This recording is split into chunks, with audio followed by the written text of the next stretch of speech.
right, so we are back with more talk time right here on Activated Mornings on WEFM, the clean, fresh sound. Right about now, we have some extra people in the studio with us, and they are from the Windsor Primary School. We have 4 students and their teacher, Mr. Ogolo, and they're going to be talking about the plant-based battery that they made. Now, if you were following the news, not so long ago, they won at the Vinlec National Science Fair with their battery, and then they competed regionally where they placed fourth. Right, where they placed fourth with their plant-based battery. So they are here this morning to tell us about their wonderful creation, and they are very excited, right, children?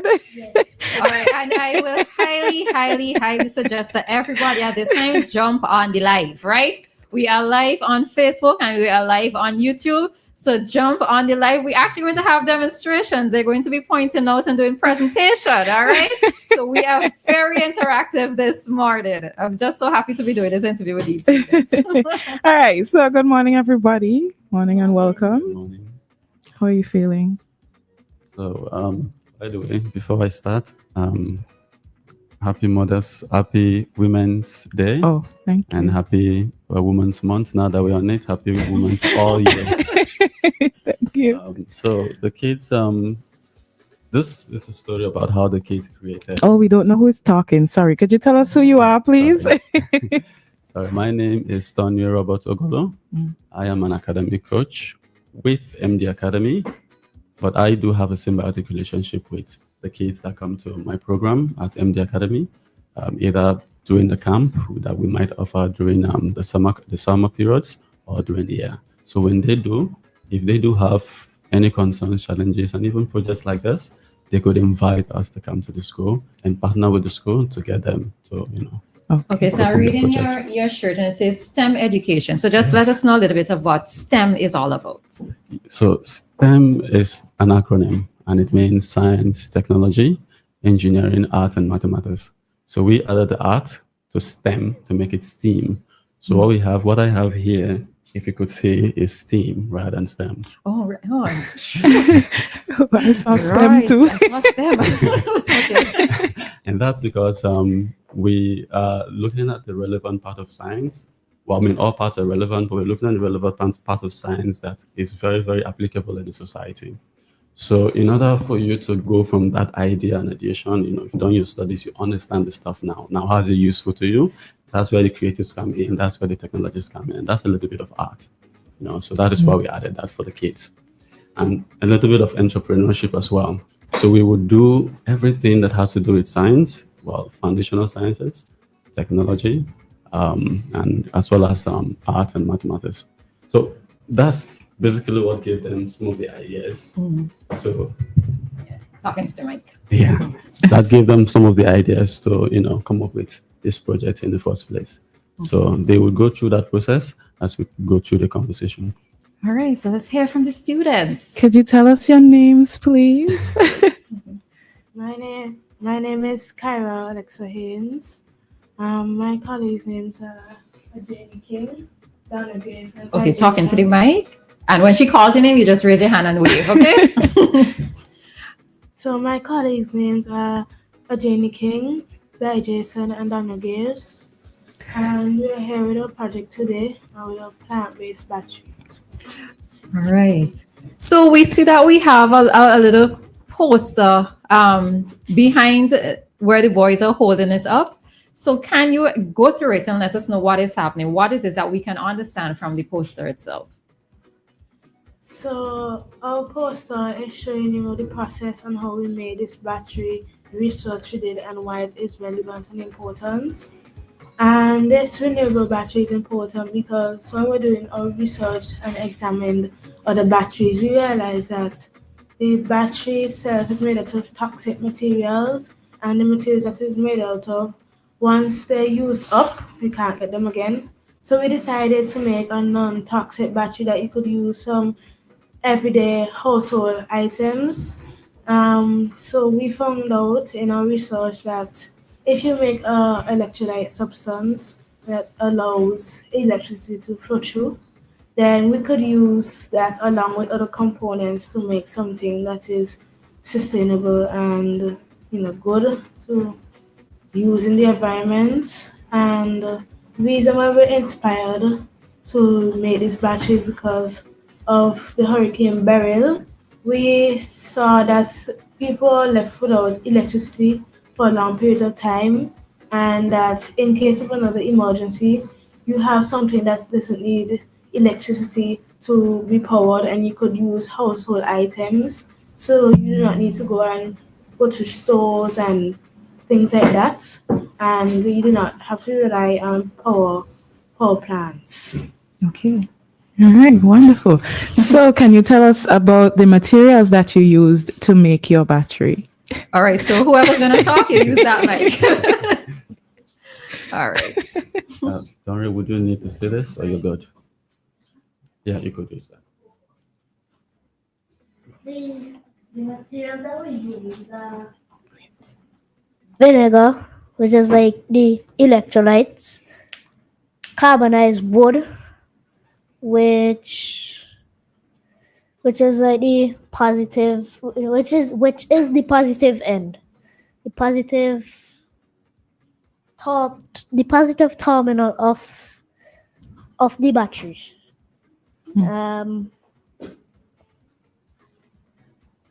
Which is the anode, which is the positive, and the negative end. We use aluminum foil, which is the cathode, the negative. So what is the reason why you used vinegar? What was your choice for vinegar? Vinegar has vinegar. It has the electrolytes and Very good. the power to do it. Very good. Okay. So if I could add to that. We added some salt to it to increase the power, the voltage. Very good. Nice. I think y'all learn so much more because this is Yes. it sweats over my head. Me too. This is so good. It's good that y'all know this stuff. So what he was trying to say there is that they had decided that they want something that is easy to do from the home, from something that is plant-based, which means they can easily get it from the environment, and it's easy for them to recycle, and it's also non-toxic, right? And so that was the reason why they had to do the research and come up with the idea that they've seen certain things online, but some of those things they've seen online, most of them, they're not very efficient. So they figured that if they use vinegar and then add a little tinge of salt, it will make it very, very, efficient and efficacious. And they would be able to actually light a bulb, right? As demonstrated, well, not here, but. So I see that they brought a box. Right. Would it work? Unfortunately, they didn't bring the bulb and the multimeter to test it. Okay. But they brought the bottle for the actual final packaging of their product. Okay. So they actually do have like an MVP. They both put together their idea, produce a product that could actually work, right? So that's the beauty of what they did. So does anyone want to talk about the carbonization of the wood and the process?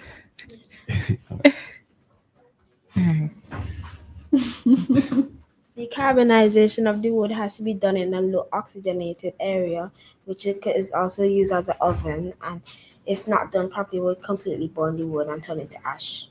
All right. Then. Well, let me break that down. So again, they needed to use something that is renewable.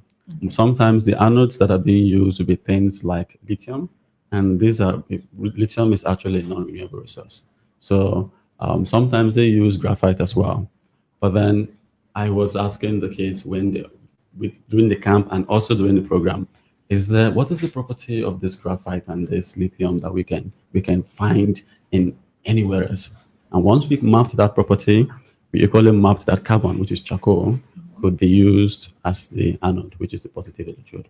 So we now went about doing research on how to turn wood to carbon. And now we discovered, you cannot just do it like that. Yes, people just put it inside, a pit and then do it the way they do it. But if we do it that way, we wouldn't get exactly what we wanted. So they have to find a particular wood and dry it in a certain way in a certain environment. In the oven, actually, you could do it at home. So, but you have to monitor it in order to get that particular carbon.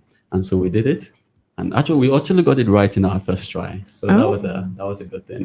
Okay. So the process of carbonizing the wood is just getting a particular dry wood and let it dry until all the water is released until it becomes just carbon. So that's what they call the carbonization of the wood.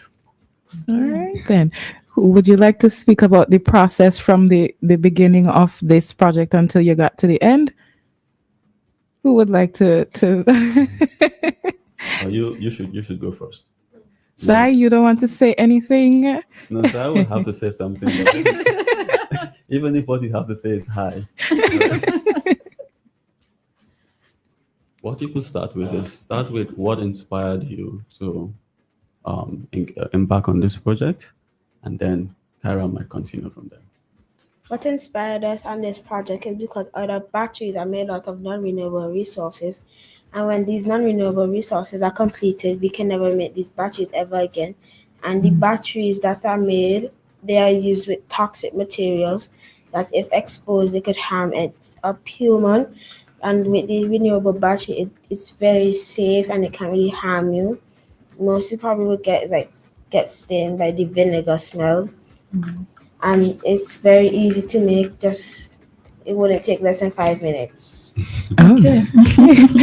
For you, maybe. All right, Kyra, what inspired you, or who inspired you? As my colleague just said, we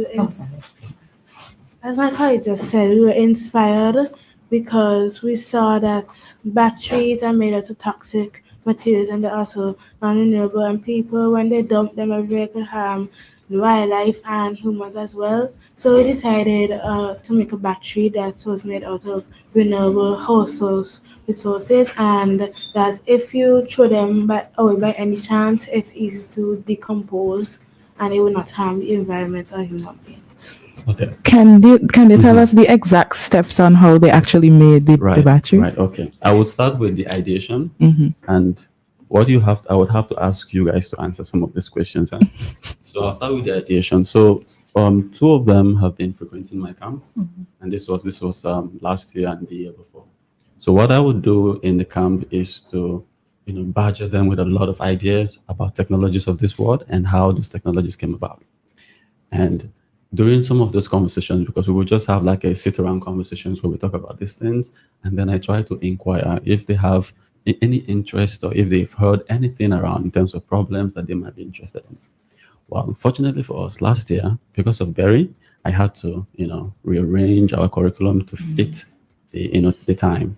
And so I was telling them about energy conservation and all those sort of things, and just details about different things that could be done, and so forth and so on.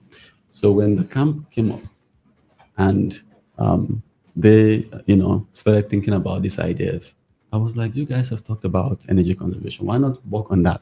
So that's when the whole process came together. And because they had actually learned about this whole stuff already, it gave them like a period of, let's say, 4 months background, knowledge. So, be able to process that, okay, we could start working on batteries, right? So building the battery itself, once you understand what to do and what the principles that are involved, is actually pretty straightforward and simple. Because all you will need is, like you said, a waste wood, a dry wood. And if it is a hard wood, that's good. If it's a soft wood, then when you dry it, it just forms ash. So it has to be a hard wood, more likely like the one that you have here. So if anyone can get access to such wood, then that would be a starting point. So the wood you guys use, which particular wood did we use? We used chopsticks. Exactly. Chopsticks? Yeah. I've never heard of. Oh, as in the chopsticks that you eat with? Yeah. Oh, okay. So they had to go with that. And they made it a goal to get or use only materials that have been used already, so that they will be recycling most of the things that they use.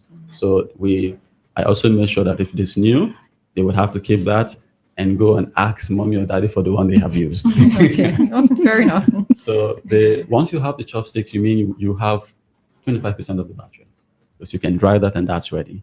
And then the other 25% will come from the aluminum foil, which is most persons might have or even dispose.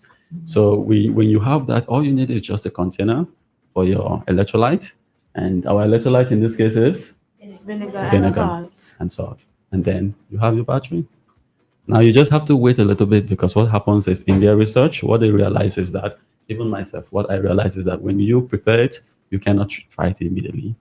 They had to wait like a couple of hours for it to be very efficient and light up a bulb. So you're connecting, how do you connect it to the bulb though? How? Well, most bulbs will equally have a positive and a negative end. So all they will need to do is just, well, with the way it was made, the aluminum foil will be folded so that it could more or less touch both ends. Oh, But okay. in the same time, they had I had shown them how to use what they call a breadboard. A breadboard is more or less like an electric circuit without soldering. So you can more or less connect different parts, connect a wire that will allow you to, it's more or less like a pit. It has a pit with metals inside. So what happens is, if you have your bulb and it has two ends, you just have to fit it into those pits, and then get any wire fit into those pits, and you can tie that wire to your bulb, to your battery, and then that should work. Okay. So how? Let's hear from Zai? you. Zai, your name? All right. So come to this mic. So how did it feel being a part of this team? It felt good. And my mom said I could get into more activities by doing more things like this. Okay, very good. And you have an interest in science? A little bit. Okay, so let's hear from you. How did it feel participating in the regional competition? It felt amazing that our project did so well to come to place fourth in the Caribbean. Nice. Okay, lovely. And by the way, there are 22 islands, right, that they were going up against. And when I was putting up the application, I was like, well, we'll just try. I mean, you guys won in the country, and I know it was very competitive down here, but my expectations wasn't that high. It was like, well, I want them to have the exposure. I want them to know that they have actually tried. But I know in the region, it's much, much more competitive. You have Barbados, which is ranking much, much higher in the global competitive index when it comes to science and science-oriented activities like this. Then you have Trinidad too, which ranks very high, and a little bit of Guyana and TNT. So when I was putting it up there, I was like, okay, if you guys, well, but then they actually did very well. Yeah. And I didn't even send everything that was needed. And that made me feel bad, because if I have done all the due diligence, perhaps they would have had a better chance. Okay. And let's hear from you. Normally they say science is for boys, but I see that you're the only female amongst these other three men. Well, four, let's include your teacher here. How do you feel about being involved in science? Good. Science is one of my favorite subjects. I like walking along with my colleagues here. I mean, sometimes there's troubles, and being the only girl out of this group, it was exposed me to learn how to cooperate with boys. As the leader of this group, I found it very difficult.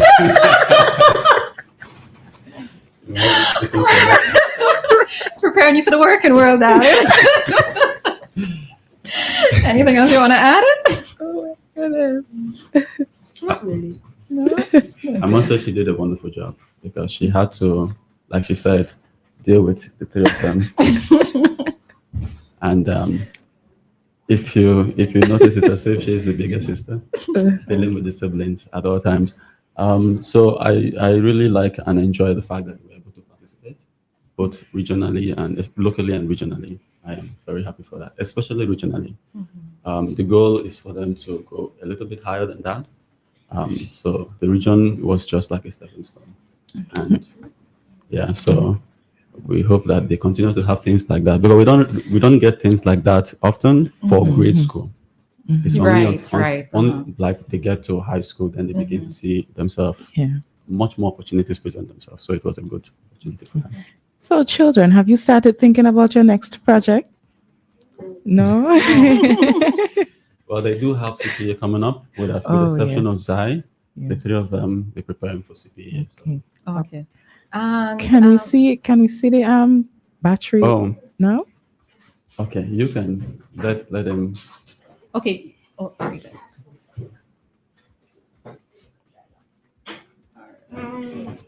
Excuse me, though. Vinegar that was inside it's dried out. Oh, So just hold it up to the camera. Hold it this way. All right.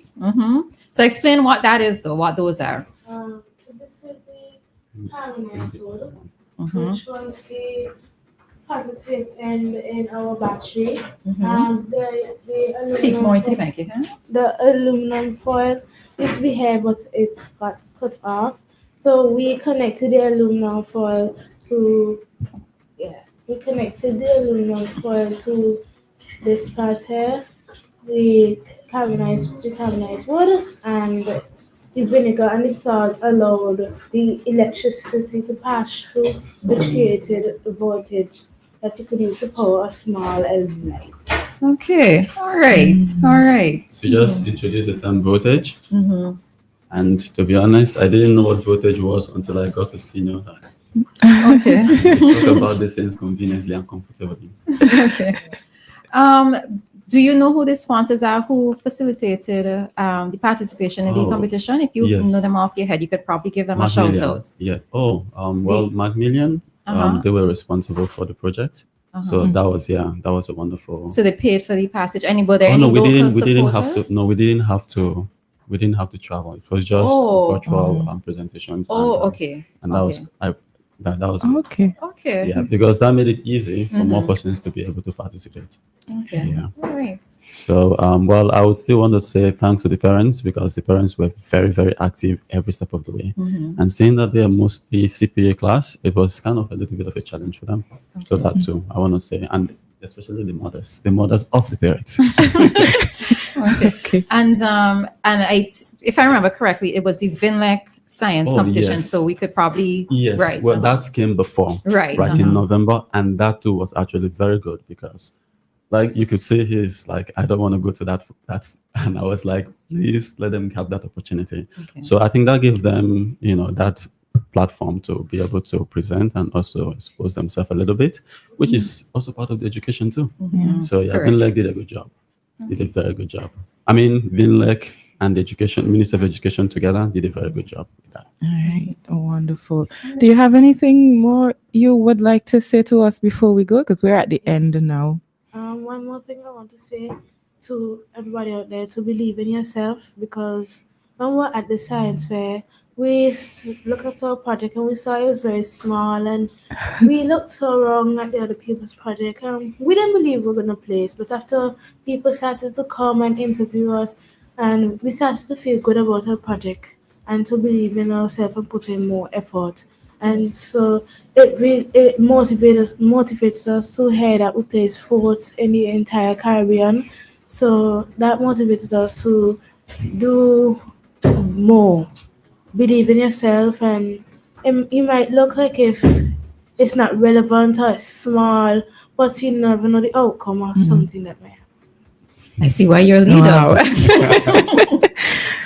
All right. So we probably just want to end right and say something like "Go Science" or "Congrats Windsor" or something. All right, all of you together. Go science. Hey, listen. I know you have a lot more energy than that. Let's go. Go Science. Go. All right, go ahead. So on the count of 3, 1, 2, 3. Go Science! Right. Nice. All right. So thank you very much. Thank you. Any final thing? Any? Well, the only thing I would like to add is that when I look at the whole scheme of affairs, I think this is a wonderful development for the kids, and especially when it comes to math and science in the Caribbean. Well, most Caribbean countries lag behind slightly in this field compared to world average. So doing things like this, getting parents more involved in this, and of course the exposure as well, is a very good thing. And I would wish more and more kids begin to, indulge in math and science from early on. it is healthy for the society and healthy for the economy too. Okay. All right. All right. So thank you very much for being here. For the CPS students, all the best when that time comes. I know you're going to do great. Thank you for being here. And of course, all the best with your project. We're looking forward to more from you and greater things. Thank you. Thank you very much for having us. All right. Bye. Bye.